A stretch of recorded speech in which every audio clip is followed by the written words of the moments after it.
Et donc automatiquement, qu'est-ce que c'est l'idolâtrie?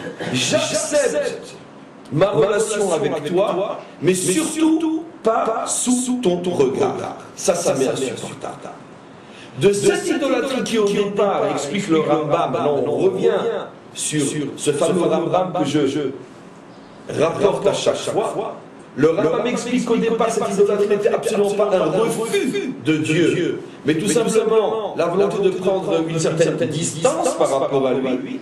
Et puis après, quand on a commencé à s'éloigner une fois, on s'est éloigné un peu plus, jusqu'à ce qu'on soit arrivé à la véritable idolâtrie, où il est carrément remplacé et plus personne ne sait qu'il a existé. Mais au départ, c'était simplement une distance. Mais entre toi et nous, quelque chose qui fait que ce n'est pas directement avec toi et sous ton regard que l'on va vivre. Donc c'est pour ça que l'humanité tout entière, globalement, est idolâtre, selon la définition profonde, authentique de l'idolâtrie. L'idolâtrie véritable n'est pas le culte de l'image, n'est pas le culte de la statue. Ça, on pourrait dire que c'est son déchet. Ça, c'est l'idolâtrie déchet. Excrément, c'est pas de moi, c'est dans les versets qui appellent l'idolâtrie d'Iloulim, qui veut dire les excréments. Mais l'idolâtrie des origines n'est absolument pas un excrément, c'est véritablement la soumission à Dieu, mais qu'on ne voit pas et qui ne nous voit pas.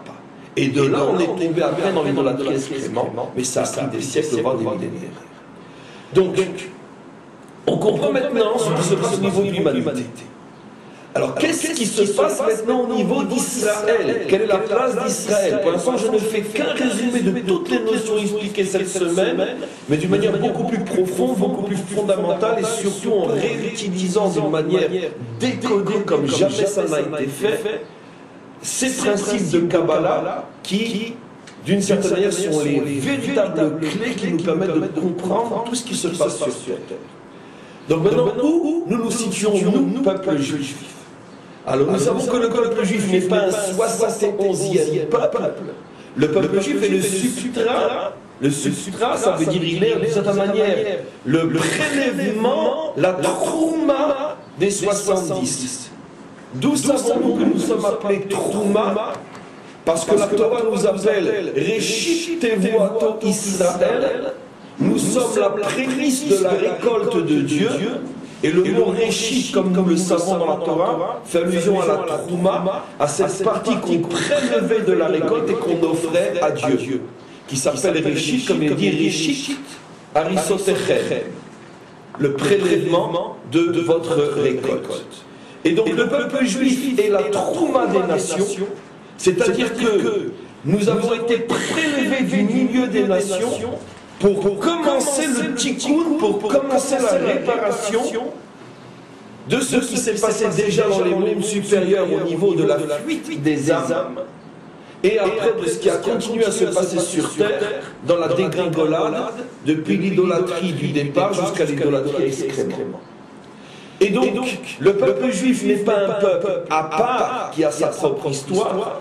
Le peuple juif est le prélèvement des peuples dont l'histoire est le laboratoire, le microcosme de la réparation de l'ensemble de l'humanité.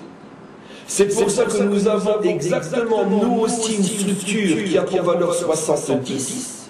Les fameux 70 personnages qui composent la famille de Jacob, fin du premier livre de la Torah. Pourquoi 70? Parce que pour chaque nation, nous en avons un. 70 nations, 70 juifs. Puisque nous sommes le microcosme, donc on passe de milliers de personnes qui forment une des 70 nations à un juif. Dans un juif, il y a des centaines de milliers de non-juifs.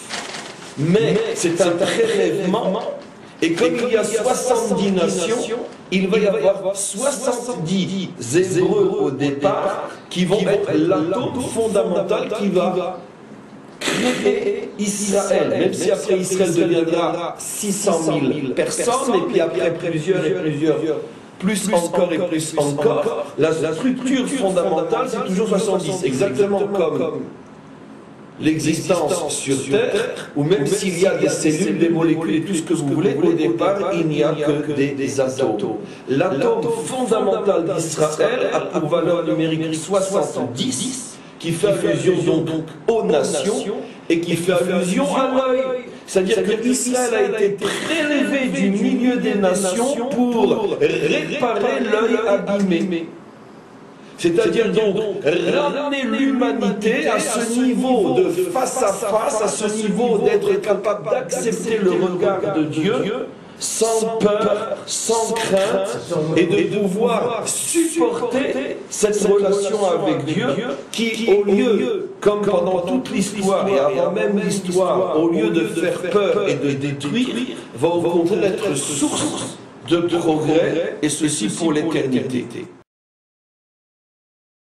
Et Allah certes prit l'engagement des enfants d'Israël.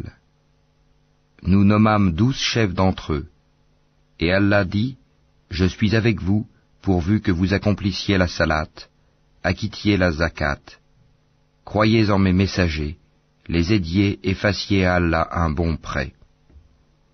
Alors certes, j'effacerai vos méfaits, et je vous ferai entrer au jardin sous lesquels coulent des ruisseaux. Et quiconque parmi vous, après cela, mécroit, s'égare certes du droit chemin. Et puis, à cause de leur violation de l'engagement, nous les avons maudits et endurci leur cœur. Ils détournent les paroles de leur sens et oublient une partie de ce qui leur a été rappelé. Tu ne cesseras de découvrir leur trahison, sauf d'un petit nombre d'entre eux. Pardonne-leur donc et oublie leurs fautes, car Allah aime certes les bienfaisants. Les Juifs et les chrétiens ont dit, nous sommes les fils d'Allah et ses préférés. Dis, pourquoi donc vous châtie-t-il pour vos péchés?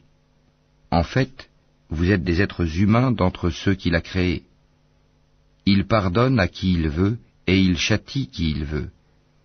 Et à Allah seul appartient la royauté des cieux et de la terre, et de ce qui se trouve entre les deux, et c'est vers lui que sera la destination finale.